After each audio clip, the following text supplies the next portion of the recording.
So here, looking at the mud flap, I got a set of generic mud flaps from Amazon. I just reuse the stock mounting points here, and to prevent the flap from flopping here, I reuse the cutout I had from my OCT composite brake ducts, and I reuse that piece to use as kind of a washer to prevent that thing from flopping on the stock mounting point. And here I have a nice solid mud flap in the front. For the rear, similar thing, I reuse the two mounting points here, but what I did in the back is I added a bracket to give it more rigidity. This one wraps around.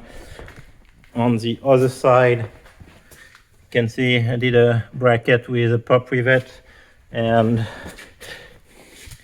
that is secured. So just using those two bolts, and the bracket goes here in the back.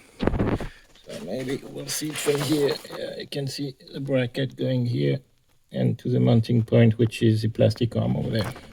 And so here I have my rear mud flaps. They are same size, front and rear.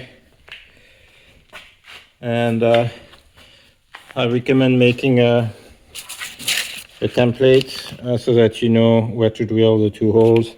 The other option is to just put some grease on the existing bolts, and you cover those with grease. Then you apply a mud flap and you drill where the grease is. That's the other quick method.